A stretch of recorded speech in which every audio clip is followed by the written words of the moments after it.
میں عمزاد نبی شیر خدا کا مرثیہ لکھوں، اگر رونے سے فرصت ہو تو یہ سوچوں کہ کیا لکھوں۔ علی و ابو تراب و حیدر کرار کی باتیں، ابو الحسنین داماد نبی سردار کی باتیں، وہی جس کو ملی دنیا میں جنت کی بشارت بھی، نبی کی جانشینی یعنی پھر چوتھی خلافت بھی، وہی جس نے بہت کم عمری سے حق بات پھیلائی، وہی جس نے ہر گتھی بس ایک چٹکی میں سلجھائی، وہی جرار جس نے لمحوں میں مرحب کا سر کاٹا، وہ باہمت کہ جس نے پنجے سے خیبر کا در توڑا، بس اس کی شان لکھتے زندگی کی شام ہو جائے، مگر ممکن نہیں اس کام کا اتمام ہو جائے۔ سناتا ہوں تمہیں ایک قصے دل سوز دل تھامو، کہ بڑھ جاتا ہے جس سے غم میرا ہر روز دل تھامو۔ یہ رمضان پنج شنبہ دن تھا اور 19واں روزہ،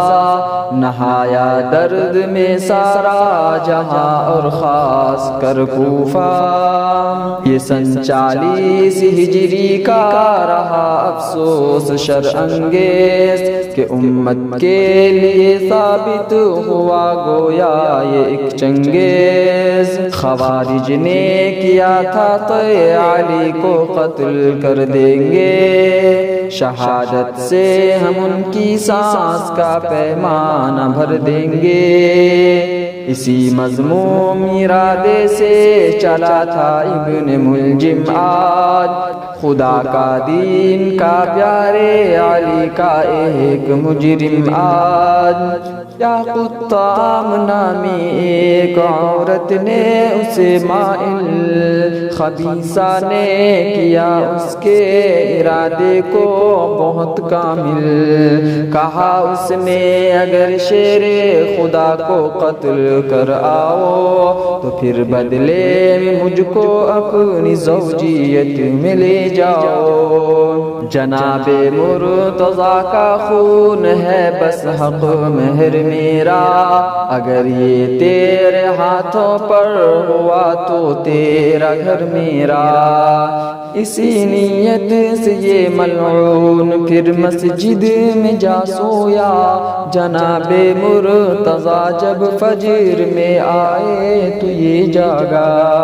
علی کا سر تھا سجدے میں نماز فجر جاری تھی، خدا کے سامنے شیر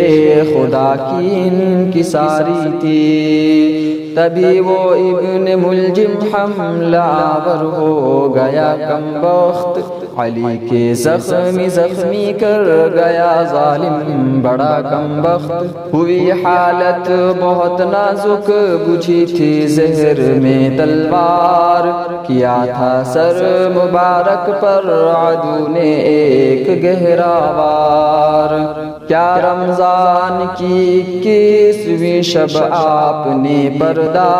کہا سب نے کہ ہائے کیسے ڈھونڈیں گے اب ان جیسا، گھروں گلیوں میں اور بازار میں سسکی تھی آئی تھی، غم و اندوہ سے کوفہ کی بس بوجھل فضائیں تھی، وہ علم و آگہی عقل و خرد کا ایک مینارہ، رسول محتشم کے ہاتھ سے سورا وشے پارا، وہ زہرا پاک کا شوہر بہت نایاب ایک گوہر، بہت مشہور ہے جس کی شجاعت علم کے جوہر، ہمیں اس کی کمی مصعب ابھی تک کاٹ کھاتی ہے، ہمیں پہرو ستاتی ہے، ہمیں پہرو رلاتی ہے، ہمیں پہرو ستاتی ہے، ہمیں پہرو رلاتی ہے۔